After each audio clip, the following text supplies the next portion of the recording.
ನಿಮ್ಮ gas cylinder booking ಜೀವನವನ್ನೇ ಬದಲಾಯಿಸುವ ಭಾರೀ ಶಾಕಿಂಗ್ ಅಪ್ಡೇಟ್ ಇಲ್ಲಿದೆ ಸ್ನೇಹಿತರೆ. ನಾಳೆಯಿಂದ ಅಂದ್ರೆ ಮೇ 1ನೇ ತಾರೀಖಿನಿಂದ ಎಲ್ಪಿಜಿ ಸಿಲಿಂಡರ್ ಬುಕಿಂಗ್ ಮತ್ತು ಡೆಲಿವರಿಯಲ್ಲಿ ಹೊಸ ನಿಯಮಗಳು ಜಾರಿಗೆ ಬರುತ್ತಿವೆ ಎಂದು ಕೇಂದ್ರ ಸರ್ಕಾರ ಘೋಷಿಸಿದೆ. ಇದು ನಿಮ್ಮ ಅಡುಗೆ ಮನೆಯ ದೈನಂದಿನ ಜೀವನಕ್ಕೆ ನೇರ ಪರಿಣಾಮ ಬೀರುತ್ತದೆ. ಜಾಗತಿಕ ಉದ್ವಿಗ್ನತೆಯಿಂದಾಗಿ ಇಂಧನ ಪೂರೈಕೆಯಲ್ಲಿ ಉಂಟಾಗಿರುವ ಕೊರತೆಯನ್ನು ಸರಿಪಡಿಸಲು ಮತ್ತು ಪಾರದರ್ಶಕತೆ ಹೆಚ್ಚಿಸಲು ಈ ಹೊಸ ರೂಲ್ಸ್ ತರಲಾಗುತ್ತಿದೆ. ಇನ್ನು ಮುಂದೆ ಗ್ಯಾಸ್ ಏಜೆನ್ಸಿಗಳ ಬಳಿ ಅಲೆದು ಬುಕಿಂಗ್ ಮಾಡುವ ದಿನಗಳು ಸಂಪೂರ್ಣವಾಗಿ ಮುಗಿದು ಹೋಗುತ್ತವೆ. ಸಂಪೂರ್ಣ ಡಿಜಿಟಲ್ ವ್ಯವಸ್ಥೆಗೆ ಮಾರ್ಪಡಿಸಲಾಗಿದ್ದು, ಗ್ರಾಹಕರು ತಮ್ಮ ನೋಂದಾಯಿತ ಮೊಬೈಲ್ ಸಂಖ್ಯೆಯಿಂದಲೇ ಸುಲಭವಾಗಿ ಸಿಲಿಂಡರ್ ಬುಕ್ ಮಾಡಬಹುದು. ಮಿಸ್ಡ್ ಕಾಲ್ ನೀಡುವುದರ ಮೂಲಕ ಅಥವಾ ವಾಟ್ಸ್ಆಪ್ ಮೂಲಕ ಸಂದೇಶ ಕಳುಹಿಸುವ ಮೂಲಕ ಬುಕಿಂಗ್ ಪ್ರಕ್ರಿಯೆಯನ್ನು ಪೂರ್ಣಗೊಳಿಸಬಹುದು. ಇದರಿಂದ ಸಮಯದ ಉಳಿತಾಯವಾಗುತ್ತದೆ ಮತ್ತು ತೊಂದರೆಗಳು ಕಡಿಮೆಯಾಗುತ್ತವೆ. ಇನ್ನೊಂದು ಮುಖ್ಯ ಬದಲಾವಣೆ ಎಂದರೆ ಡೆಲಿವರಿ ಸಮಯದಲ್ಲಿ ಅಥೆಂಟಿಕೇಷನ್ ಕೋಡ್ ಅಥವಾ ಒಟಿಪಿ ಕಡ್ಡಾಯವಾಗಿ ಪಾಲಿಸಬೇಕು. ಸುರಕ್ಷತೆ ಹೆಚ್ಚಿಸುವ ಉದ್ದೇಶದಿಂದ ಈ ವ್ಯವಸ್ಥೆಯನ್ನು ಜಾರಿಗೆ ತರಲಾಗಿದೆ. ಗ್ಯಾಸ್ ಡೆಲಿವರಿ ಬಾಯ್ ಮನೆಗೆ ಬಂದಾಗ ನಿಮ್ಮ ನೋಂದಾಯಿತ ಮೊಬೈಲ್ಗೆ ಬರುವ ಡೆಲಿವರಿ ಅಥೆಂಟಿಕೇಷನ್ ಕೋಡ್ ಅನ್ನು ಅವರಿಗೆ ತಿಳಿಸಬೇಕು. ಈ ಕೋಡ್ ಇಲ್ಲದಿದ್ದರೆ ಸಿಲಿಂಡರ್ ಅನ್ನು ಹಸ್ತಾಂತರಿಸಲು ಅವಕಾಶವಿರುವುದಿಲ್ಲ. ಇದರಿಂದ ಕಳ್ಳತನ ಮತ್ತು ಅಕ್ರಮಗಳನ್ನು ತಡೆಯುವುದು ಸಾಧ್ಯವಾಗುತ್ತದೆ. ಗ್ರಾಹಕರಿಗೆ ಇದು ಸುರಕ್ಷಿತವಾದ ವ್ಯವಸ್ಥೆ ಎಂದು ಸರ್ಕಾರ ಹೇಳುತ್ತಿದೆ. ಈಗಾಗಲೇ ಬಹುತೇಕ ಡೆಲಿವರಿಗಳಲ್ಲಿ ಈ ವ್ಯವಸ್ಥೆ ಅನುಷ್ಠಾನಗೊಂಡಿದೆ ಮತ್ತು ಮೇ 1ರಿಂದ ಇದು ಸಂಪೂರ್ಣ ಕಡ್ಡಾಯವಾಗುತ್ತದೆ. ಮೂರನೆಯ ಮುಖ್ಯ ನಿಯಮವೆಂದರೆ 2 ಬುಕಿಂಗ್ಗಳ ನಡುವಿನ ಕಡ್ಡಾಯ ಅವಧಿ. ಸಿಲಿಂಡರ್ಗಳನ್ನು ಸಂಗ್ರಹಿಸಿ ಕೃತಕ ಕೊರತೆ ಸೃಷ್ಟಿಸುವುದನ್ನು ತಡೆಯುವ ಸಲುವಾಗಿ ಈ ನಿಯಮ ಜಾರಿಗೆ ಬರುತ್ತಿದೆ.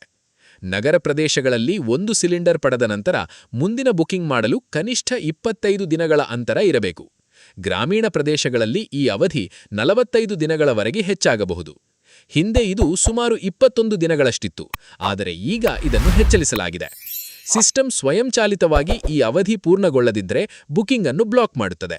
ಆದ್ದರಿಂದ ನಿಮ್ಮ ಮೈ ಎಲ್ಪಿಜಿ ಪೋರ್ಟಲ್ನಲ್ಲಿ ನಿಮ್ಮ ಅರ್ಹತಾ ದಿನಾಂಕವನ್ನು ಚೆಕ್ ಮಾಡಿಕೊಳ್ಳಿ. ಇದರಿಂದ ಅನಗತ್ಯ ಬುಕಿಂಗ್ಗಳು ಕಡಿಮೆಯಾಗುತ್ತವೆ ಮತ್ತು ಪ್ರತಿಯೊಬ್ಬರಿಗೂ ಸಮಾನವಾದ ಪೂರೈಕೆ ದೊರೆಯುತ್ತದೆ.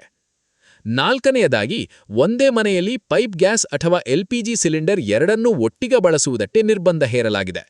ಪೈಪ್ ಗ್ಯಾಸ್ ಸಂಪರ್ಕವಿರುವ ಮನೆಗಳಲ್ಲಿ ಸಿಲಿಂಡರ್ ಬುಕಿಂಗ್ ಮಾಡುವುದು ಕಷ್ಟವಾಗಬಹುದು. ಇದು ಸಬ್ಸಿಡಿ ದುರುಪಯೋಗ ತಡೆಯುವ ನಿಟ್ಟಿನಲ್ಲಿ ತೆಗೆದುಕೊಂಡ ನಿರ್ಧಾರವಾಗಿದೆ. ಜೊತೆಗೆ ಎಲ್ಲಾ ಗ್ಯಾಸ್ ಗ್ರಾಹಕರು ತಮ್ಮ ಆಧಾರ್ ಕಾರ್ಡ್ ಅಥವಾ ಬಯೋಮೆಟ್ರಿಕ್ ವಿವರಗಳೊಂದಿಗೆ ಈ ಕೆವೈಸಿ ಪ್ರಕ್ರಿಯೆಯನ್ನು ಪೂರ್ಣಗೊಳಿಸುವುದು ಕಡ್ಡಾಯವಾಗಿದೆ. ವಿಶೇಷವಾಗಿ ಪ್ರಧಾನಮಂತ್ರಿ ಉಜ್ವಲ ಯೋಜನೆಯ ಫಲಾನುಭವಿಗಳು ಇದನ್ನು ತುರ್ತಾಗಿ ಮುಗಿಸಿಕೊಳ್ಳಬೇಕು. ಈ ಕೆವೈಸಿ ಪೂರ್ಣಗೊಳಿಸದಿದ್ದರೆ ಬುಕಿಂಗ್ ಅಥವಾ ಡೆಲಿವರಿಯಲ್ಲಿ ತೊಂದರೆಯಾಗಬಹುದು. ಇವುಗಳ ಜೊತೆಗೆ ಗ್ಯಾಸ್ ಬೆಲೆಗಳಲ್ಲಿ ಸಹ ಸಣ್ಣಪುಟ್ಟ ಬದಲಾವಣೆಗಳು ಆಗಬಹುದು ಎಂದು ವರದಿಗಳು ಸೂಚಿಸುತ್ತಿವೆ. ಜಾಗತಿಕ ಮಾರುಕಟ್ಟೆಯಲ್ಲಿನ ಏರಿಳಿತಗಳಿಗೆ ಅನುಗುಣವಾಗಿ ಬೆಲೆಗಳು ನಿರ್ಧರಿಸಲ್ಪಡುತ್ತವೆ. ಆದರೆ ಸರ್ಕಾರ ದೇಶೀಯ ಗ್ರಾಹಕರಿಗೆ ಸಬ್ಸಿಡಿ ಪೂರೈಕೆಯನ್ನು ಮುಂದುವರಿಸುತ್ತಿದೆ ಎಂದು ಭರವಸೆ ನೀಡಿದೆ. ಈ ಹೊಸ ನಿಯಮಗಳು ಎಲ್ಲ ಇಂಡೇನ್, ಭಾರತ್ ಗ್ಯಾಸ್ ಮತ್ತು ಎಚ್ಪಿ ಗ್ಯಾಸ್ ಗ್ರಾಹಕರಿಗೆ ಅನ್ವಯಿಸುತ್ತವೆ. ನಿಮ್ಮ ಮೊಬೈಲ್ ಸಂಖ್ಯೆ ಸರಿಯಾಗಿ ಲಿಂಕ್ ಆಗಿದೆಯೇ ಎಂದು ಒಮ್ಮೆ ಪರಿಶೀಲಿಸಿ.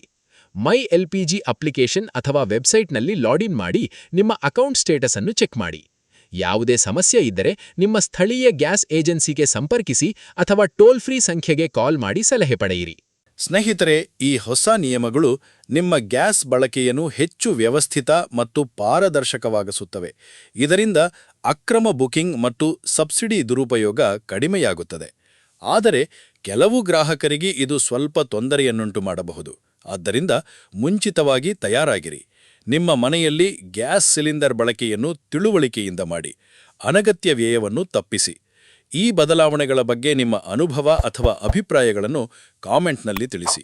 ಇಂತಹ ಉಪಯುಕ್ತ ಮತ್ತು ಸಮಯೋಚಿತ ಮಾಹಿತಿಗಳಿಗಾಗಿ ನಮ್ಮ ಚಾನೆಲ್ ಅನ್ನು ಇನ್ನೂ ಸಬ್ಸ್ಕ್ರೈಬ್ ಮಾಡಿಕೊಳ್ಳಿ, ಲೈಕ್ ಮಾಡಿ ಹಾಗೂ ಈ ವಿಡಿಯೋವನ್ನು ನಿಮ್ಮ ಸ್ನೇಹಿತರು ಮತ್ತು ಕುಟುಂಬದವರೊಂದಿಗೆ ಶೇರ್ ಮಾಡಿ. ಇನ್ನೂ ಹೆಚ್ಚಿನ ಅಪ್ಡೇಟ್ಗಳಿಗಾಗಿ ಬೆಲ್ ಐಕಾನ್ ಅನ್ನು ಒತ್ತಿ ಆನ್ ಮಾಡಿ. ಧನ್ಯವಾದಗಳು. ಇದಲ್ಲದೆ ಈ ಹೊಸ ನಿಯಮಗಳು ದೇಶದಾದ್ಯಂತ ಲಕ್ಷಾಂತರ ಗ್ರಾಹಕರ ಮೇಲೆ ಪರಿಣಾಮ ಬೀರಲಿವೆ. ವಿಶೇಷವಾಗಿ ನಗರ ಪ್ರದೇಶಗಳಲ್ಲಿ ವಾಸಿಸುವವರು 25 ದಿನಗಳ ಕಾಲ ತಾಳ್ಮೆಯಿಂದ ಕಾಯಬೇಕಾಗುತ್ತದೆ. ಗ್ರಾಮೀಣ ಪ್ರದೇಶಗಳಲ್ಲಿ ಇದು ಇನ್ನೂ ಹೆಚ್ಚು ದೀರ್ಘವಾಗಬಹುದು. ಇದು ಸಿಲಿಂಡರ್ ಹಾರ್ಡಿಂಗ್ ಅನ್ನು ತಡೆಯುವಲ್ಲಿ ಸಹಾಯಕವಾಗುತ್ತದೆ. ಜೊತೆಗೆ ಡಿಜಿಟಲ್ ಬುಕಿಂಗ್ ವ್ಯವಸ್ಥೆಯಿಂದಾಗಿ ಗ್ರಾಹಕರಿಗೆ ಸುಲಭವಾಗಿ ಟ್ರ್ಯಾಕಿಂಗ್ ಮಾಡುವ ಅವಕಾಶವಿದೆ. ನಿಮ್ಮ ಬುಕಿಂಗ್ ಸ್ಟೇಟಸ್ ಅನ್ನು ಯಾವುದೇ ಸಮಯದಲ್ಲಿ ಪರಿಶೀಲಿಸಬಹುದು. OTP ವ್ಯವಸ್ಥೆಯು ಡೆಲಿವರಿ ಬಾಯ್ಗಳಿಗೂ ಸುರಕ್ಷತೆಯನ್ನು ಒದಗಿಸುತ್ತದೆ. ಯಾರಾದರೂ ತಪ್ಪು ವ್ಯಕ್ತಿಗೆ ಸಿಲಿಂಡರ್ ಹಸ್ತಾಂತರಿಸುವ ಸಾಧ್ಯತೆ ಕಡಿಮೆಯಾಗುತ್ತದೆ. ಹೆಚ್ಚುವರಿಯಾಗಿ ಉಜ್ವಲ ಯೋಜನೆಯಡಿ ಗ್ಯಾಸ್ ಪಡೆಯುವ ಮಹಿಳೆಯರು ಮತ್ತು ಕುಟುಂಬಗಳು ಈ KYCಯನ್ನು ತುರ್ತುಗೊಳಿಸಬೇಕು.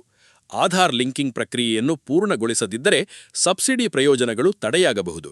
ಆದ್ದರಿಂದ ತಾಲೂಕು ಅಥವಾ ಜಿಲ್ಲಾ ಕಚೇರಿಗಳಲ್ಲಿ ಅಥವಾ ಆನ್ಲೈನ್ ಮೂಲಕ ಈ ಕೆಲಸವನ್ನು ಮುಗಿಸಿಕೊಳ್ಳಿ. ಇದು ಭವಿಷ್ಯದಲ್ಲಿ ಯಾವುದೇ ತೊಂದರೆಯನ್ನು ತಪ್ಪಿಸುತ್ತದೆ.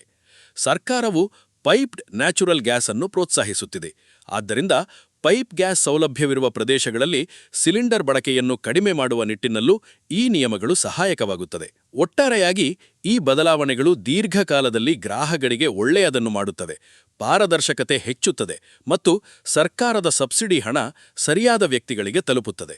ನೀವು ಈಗಾಗಲೇ ಈ ನಿಯಮಗಳ ಬಗ್ಗೆ ತಿಳಿದಿದ್ದೀರಾ ಅಥವಾ ಇನ್ನೂ ಯಾವುದೇ ಸಂದೇಹಗಳಿದ್ದರೆ ಕಾಮೆಂಟ್ ಬಾಕ್ಸ್ನಲ್ಲಿ ಕೇಳಿ. ನಾವು ಸಾಧ್ಯವಾದಷ್ಟು ಉತ್ತರಿಸುತ್ತೇವೆ.